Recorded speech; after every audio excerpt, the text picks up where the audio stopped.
I got the fever for the flavor of a crowd pleaser. DJ play another from the Prince of this, your highness. Only bad chicks riding my whip. South to the west, to the east, to the north. Bump my hips and watch them go off. And yes, sure, you don't stop in the winter order. I makes it high, getting jiggy with them. Getting jiggy with it. Skies that one. See you later. Puig comes through again. Yasiel Puig, he just does not stop with this pitch. To examine the tools Yasiel Puig is bringing to the Dodgers lineup, we'll start with hitting.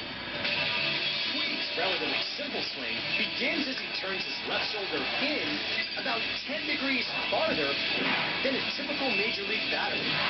With this extra preload, Puig produces enough torque to rotate his torso forward at a peak angular velocity of about 675 degrees a second. This explosive rotation translates to a bat speed of more than 85 miles per hour, about the same max bat speed as Albert Pujols. That speed results in balls that leave his bat at nearly 108 miles per hour. Next, running. When tracking fly balls in the outfield, Puig can crank it up to roughly 20 miles per hour. But on the base paths, a 245-pounder moving this fast needs a lot more braking power. Compared to a 200-pound player at the same speed, Puig has to overcome almost 25% more momentum in order to stop. But we're going to assume he'll figure that part out. And finally, throwing. On this throw, the base runner is only about 65 feet from third when Puig releases the ball from more than 80 yards away, leaving his hand at about 100 miles per hour. The ball arrives at third in just less than 2 seconds. And despite this high velocity, Puig doesn't sacrifice any accuracy.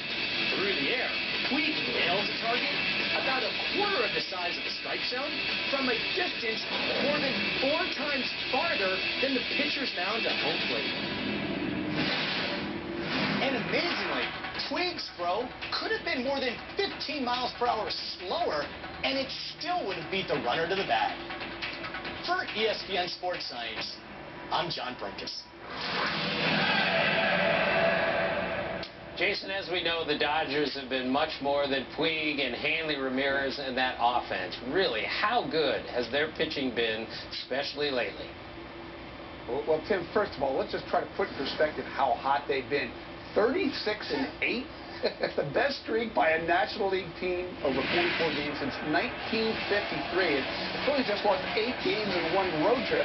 The Dodgers have lost 8 games in 7.5 weeks. Let's talk about their pitching. Clayton Kershaw having a Sandy Koufax kind of year. Zach Greinke has a 1.66 ERA over the last month.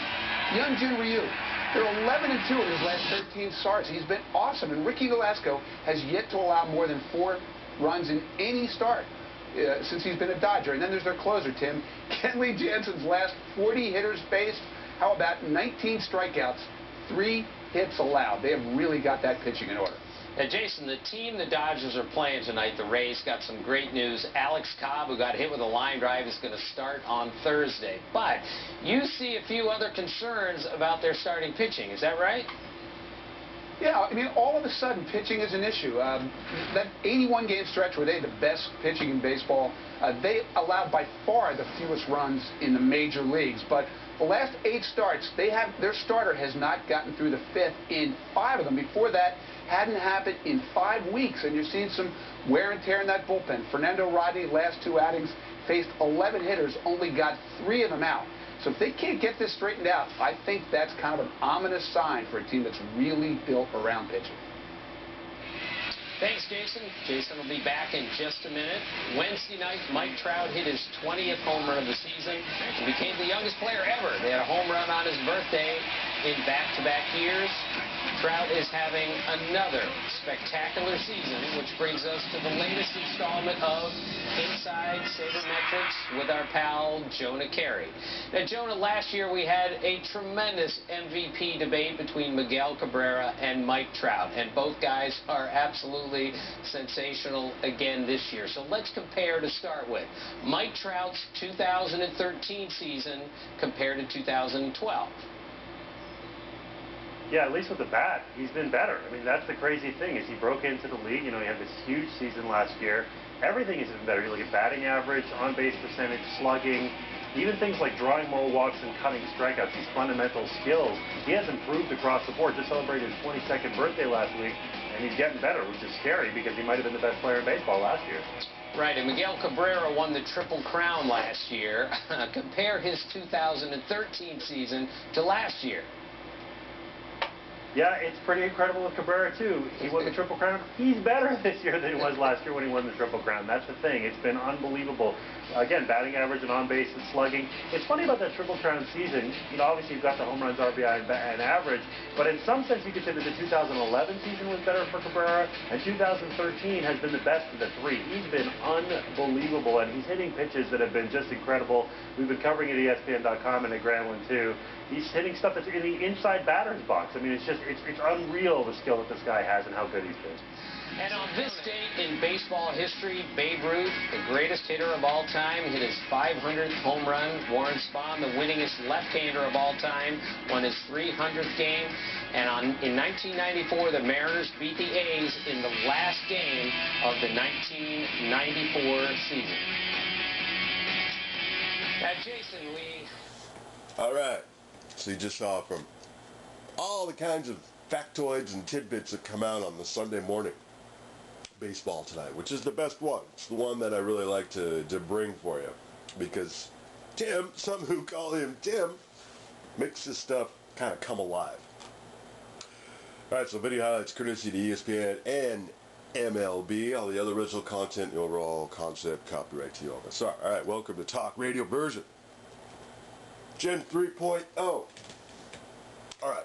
So in part one, this is the baseline show if you want to come back and see part two. Actually, it's in three parts. Yeah, there's a lot going on today. It was worth talking about. And you know where you are based on the title. So here we go. If you're part two or three, you understand. All right, so part one, the Braves' winning streak and their new leadoff man. Maybe they're a big part of it. Hayward. Sort of like Haywood from Major League. Yeah. I got to get a clip of that. Tigers pitching red hot. Verlander has a big hand in that. Phillies have the longest tenured double play combo in baseball coming up soon. And Ichiro Suzuki of the Yankees approaching a milestone. It was interesting to hear that he's only going to be the third one. All right, part two. Well, we got the Pirates' Pedro Alvarez. Maybe the only thing that gets them into the postseason. The base running in general, but they're kind of picking on the White Sox, which is ironic. White Sox, and you can't run the bases. Best managers in history, and in the weekend review of what was and what is to be expected with the biogenesis stuff and so forth. ESPN Sport Science on Yasiel Puig, this all part 3, you understand, and the Dodgers pitching best streak since 1953. Yes, I mean, there's and plenty more. I'm just giving you some of the sound bites. Many, many more. Too much to list. All right, just a reminder, the OMSR is a show. It's called the DMCA, Digital Millennium Copyright Act, which covers a fair use standard, minimal use, and derivatives. So basically, it's like you want to borrow somebody else's content, you have to have an amalgamation with your own original content, or you stick strictly to the minimal use. That's why you see a lot of 30-second, 214-minute bit clips run around all over YouTube with no other like association or originality going with it. You're just taking stuff from the game and put it up there. Everyone wants to get in on the act, but we actually, give you means and a way and get involved, easy comments, and just reminding you to be respectful to your fellow tubers and the show, plus you get a much longer highlight reel. And this is a sports talk show after all. Pro bono. though it's maybe. All right, thanks for watching. No silly DUIs while you're out there. Later days, more signature plays. Cream to the maximum, I'll be axing them. Would you like to bounce with your brother that's platinum? Never see Will attacking them. Rather play ball with Shaq and them, flatten them. Like getting, thought I took a spell.